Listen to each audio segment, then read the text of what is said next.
Kathmandu Metropolitan Office that takes up to 3 billion rupees tax from the public evades vehicle taxes itself, yet to pay taxes for more than 250 vehicles under its operation.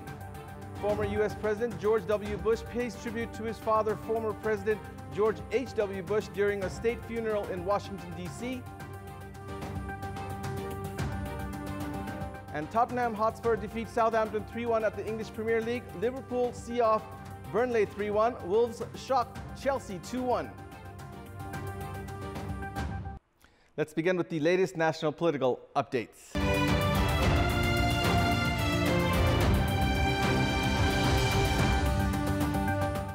The South Korea-based inter-religious network Universal Peace Federation had started establishing its network in Nepal, including the chiefs and deputy chiefs of local levels and operating projects even before the recently held Asia-Pacific Summit.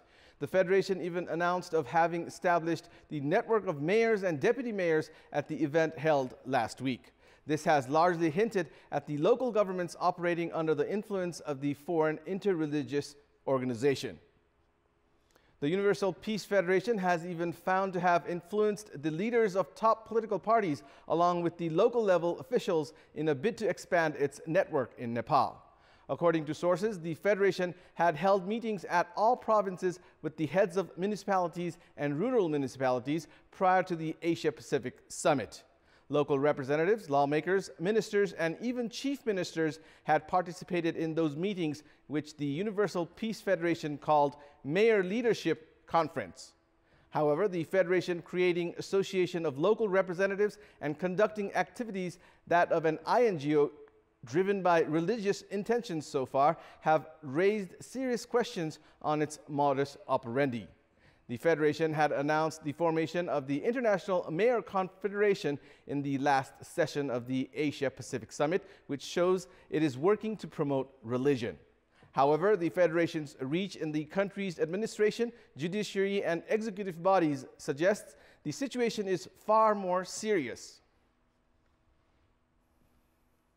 The government has proceeded with the ordinance for civil service staff adjustment in order to manage public services at the provincial and local levels. However, the government has yet to put forward the issue of staff management at the Nepal Police, which is equally crucial for maintaining security of the public on a daily basis.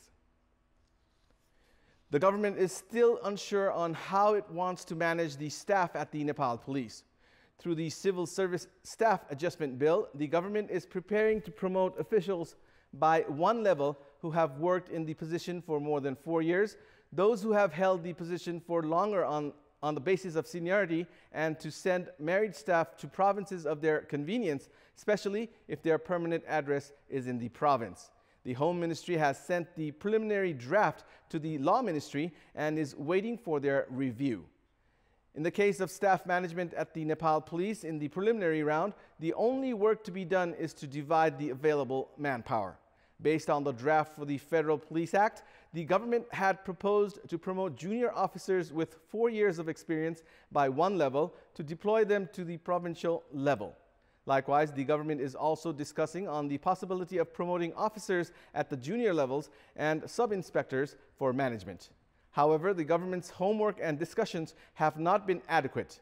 Former police officials have opined that the government needs to take the staff adjustment at the Nepal Police with utmost sensitivity and not take hasty decisions, as the entity is responsible of maintaining peace and security of the country. They have also urged the government to carry out timely homework and discussions to avoid faulty decisions. The lawmakers of the National Assembly have criticized the center of taking up all the development projects and not showing seriousness in formulating important laws. Likewise, they have also criticized the government for the lack of staff management, which has affected daily administrative works. The federal government, however, has defended itself, citing the local governments have yet to raise their capacity before giving them authority. At the meeting of the National Affairs and Coordination Committee under the Federal Parliament, the lawmakers expressed serious concerns over the lack of coordination between the 3 levels of government. The lawmakers also complained that the federal government was not able to fully establish the Financial Commission. Likewise, they also expressed frustrations over not giving the provincial government the authority of staff administration and attempting to interfere in development works. At the meeting, Finance Minister Yuvraj Khatiwada clarified to the lawmakers of the National Assembly that the handover of the development projects under the jurisdiction of the federal government to the local level would eventually take place. Likewise, Minister Khatiwada also argued that the local levels have been hesitant on taking responsibility as well and stressed on the need to raise their capacity. Federal Affairs and General Administration Minister Lal Babu Pandit expressed confidence on completing the staff adjustment process by mid-January next year. The local government hasn't been able to deliver service to the public due to the lack of staff and laws, and there is serious lack of coordination between all three levels of the government. Likewise, despite having the authority, the local governments have seemed inactive due to the lack of experience, resources, and support from the center. The growing polarization within the ruling Nepal Communist Party has been the talk of the town in recent time, with the public criticizing the government's modus operandi in social media and media organizations covering the issue as well. However, despite growing concerns, Chairman of Nepal Communist Party, Pushpakamal Dahal, has seemed mum on the issue. Many senior Nepal Communist Party leaders like Madhav Kumar Nepal and Narayan Kaji Shrestha have expressed dissatisfaction over the process of party unification. Likewise, many informal meetings have been held between leaders to put pressure on the party to call for a party committee meeting. However, Nepal Communist Party Chairman Pushpakamal Dahal has not made any remarks on government controversies like its participation at the Asia-Pacific Summit and the influence of an international interreligious network, Universal Peace Federation, on Nepal's politics. Dahal also did not attend the controversial event of Asia-Pacific Summit, even though his name was in the guest list. Critics have understood Dahal's silence in important issues concerning the public as serious and meaningful. Dahal has, however, been attending the meetings held by the dissatisfied faction on a regular basis. Critics have understood that Dahal has been in a wait-and-watch mode to come up with an appropriate alternative after a certain time. We'll take a short break here. We have more news coming up. Welcome back. The Kathmandu Metropolitan City Office collects taxes of around 3 billion rupees from the public on a regular basis. Those who don't pay the taxes on time are even charged a penalty amount. However, to the dismay of the public, the Kathmandu Metropolitan City Office has itself not cleared the taxes for more than 250 vehicles of its. The Kathmandu Metropolitan City Office owns around 33 vehicles with white number plates that are used by its chief executive officer and directors.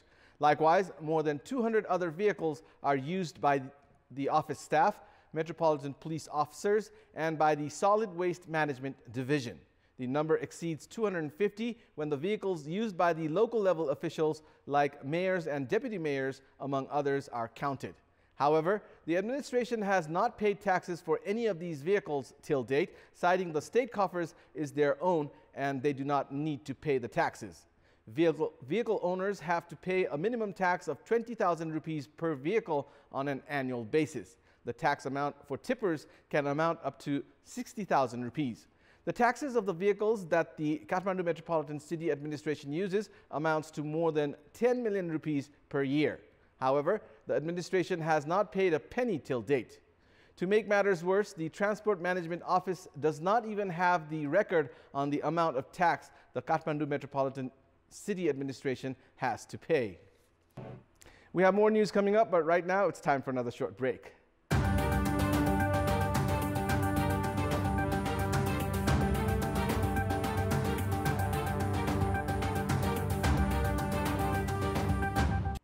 Welcome back. A total of 1,000 road accidents have been recorded in 12 districts of Province 5, with 45 losing their lives so far in the ongoing fiscal year. Traffic police have been organizing various awareness campaigns to minimize road accidents. However, it has yet to yield effective results. In this context, we had asked the stakeholders of Rupandehi what should be done to minimize the rising number of road accidents and who are responsible for it. Let's take a look at what they had to say. Public voice. पैदल यात्रीहरूले पनि हजुरको यो अलिकति traffic नियम सम्बन्धी ज्ञान हुनु पर्यो, बुझ्न पर्यो, नबुझिया भए सोध्न पर्यो हैन। त्यसरी जान सकियो भने दुर्घटनामा पनि कमी आउँछ। आफ्नो ट्र्याकमा हिँड्नु पर्यो। हेभी गाडीहरू दाहिनेतिरबाट हिँड्छन्, ओभरटेक गर्न बडा गाह्रो हुन्छ। हामीले मजबुरीमा देब्रेतिरबाट चाहिँ ओभरटेक गर्नुपर्छ। हो त्यो नै एउटा चाहिँ मुख्य कारण हो। बजार क्षेत्रमा मेनली चाहिँ एउटा स्पिड लिमिटहरू राख्नु पर्यो। ट्राफिक नियम सम्बन्धी चाहिँ पाठ्य पुस्तकमा पनि समावेश हुन सक्यो भने विद्यार्थीहरू सानो बालबच्चादेखि लिएर ठुलासम्म सबैलाई चाहिँ चेतना हुने थियो। जेब्रा क्रसबाट बाटो काट्ने बानी बसाल्नु पर्यो र यो बन्दै गरेका यी आकाशे पुलहरूको पनि उचित व्यवस्थापन र त्यहाँबाट बाटो काट्ने चाहिँ मापदण्ड बनाउनु पर्यो। भैरवा बुटोल सडक खण्डमा हाई स्पिडको कारणले दुर्घटना हुने भएकोले त्यहाँ चाहिँ स्पिड ब्रेकर तुरुन्त हामी राख्दैछौँ। मेन कुरा चलाउने चाहिँ बढी होसियार हुनु पर्यो कि किन आफ्नो पनि घर बालबच्चा छन्, भित्र 40-50 जना यात्रुहरू हुन्छन्, यिनको जिम्मेवारी मेरो हातमा छ भन्ने कुरो उहाँ ड्राइभर मजदुर साथीहरूलाई पनि हेक्का हुनुपर्छ।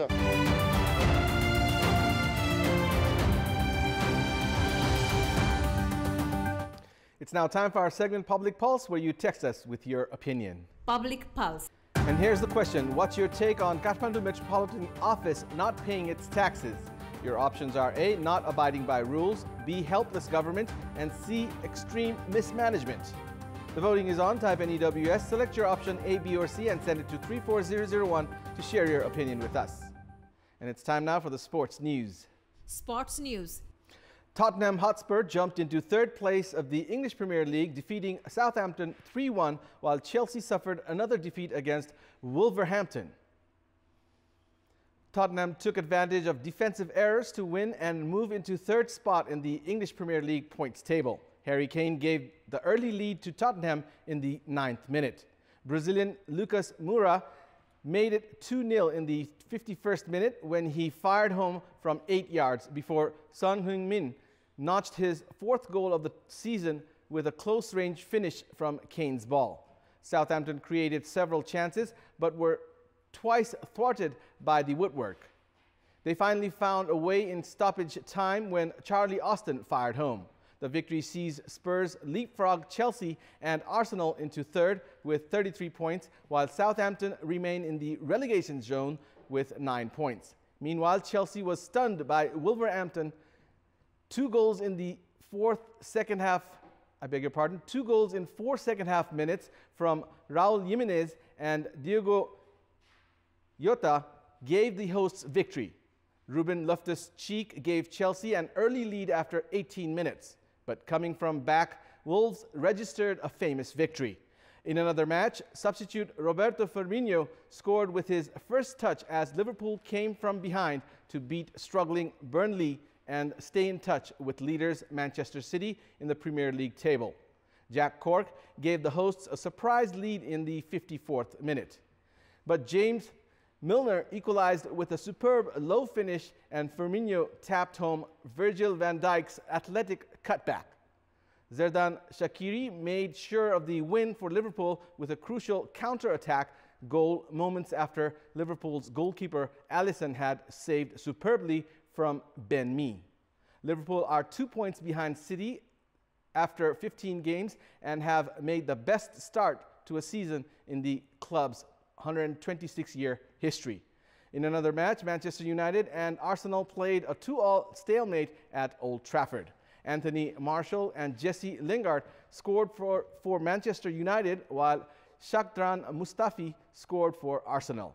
Marcus Rojo own goal helped Arsenal seal a point in the match. 2 matches are slated for today at the Martyrs Memorial A-Division League. The first match features a clash between Friends Club and Tribhuvan Army Club, while Brigade Boys will face Machindra Club in today's second match. Friends Club will be playing against Tribhuvan Army Club at the Anfa Complex in Satdapato, Lalitpur at 11 this morning. If Tribhuvan Army Club wins today, they will climb up to the 2nd spot in the points table. Undefeated Tribhuvan Army Club are currently in 4th position with 13 points from 5 matches. Meanwhile, Friends Club will be looking for their 2nd win in the tournament after claiming a 3-0 win against Machindra Club in their last match. Friends Club are in the 10th spot of the points table with 4 points from 5 matches. Likewise, the match between Brigade Boys and Machindra Club will kick off at the Anfa Complex at 2:30 this afternoon. Brigade Boys are in the 12th spot of the points table with 3 points from 5 matches, while Machindra Club are in the 13th position with 2 points from 5 matches. In other Martyrs Memorial A Division League matches played yesterday, Manang Marsiangdi Club blanked Jawlakhel Youth Club 1-0.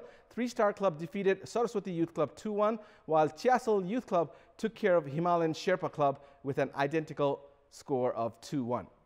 Undefeated Manang Marsiangdi lead the league table with 18 points from 6 matches, while Three-Star Club are second with 15 points, and Sankata are third with also 15 points. Nepal's #1 badminton shuttler Ratnajit Tamang has advanced to the quarterfinals of the ongoing Nepal International Series badminton tournament. Meanwhile, Nangshal Devi has crashed out of the women's singles. In the men's singles match played at the Armed Police Force Court at Halchok yesterday, Ratnajit Tamang defeated Naveen of India in a competitive three-setter 20-22, 21-17, 21-16 and booked a spot in the quarterfinals. Likewise, Bikas Shrestha of Nepal saw off fellow countryman Jivan Acharya in a three-setter 21-14, 19-21, 21-18. Bijit Thapamagar of Nepal also defeated Karma Chendru of Bhutan in straight sets 21-10, 21-13, while Prince Dahal of Nepal suffered defeat against Lee Du Phat of Vietnam. Likewise, Nepal's Dipesh Dhami lost to Tek Ji Su of Malaysia, while Praful Maharjan suffered defeat against Amiya Oka of India. In other matches played yesterday, Naveen Shrestha of Nepal lost to a shuttler from Thailand. In the women's singles match played yesterday, Nepal's Nangshal Tamang lost to Soria of Iran in straight sets. Likewise, Anumaya Rai was defeated by Thet Tar of Malaysia, while Jessica Gurung lost to Rashi Tyagi of India. Sita Rai also suffered defeat against a Thai shuttler. And now, before wrapping up, here's a look at the top stories once again. The controversial organization Universal Peace Federation attempts to put all local level government under its influence. Local representatives of all provinces gather for meetings forming a separate organization.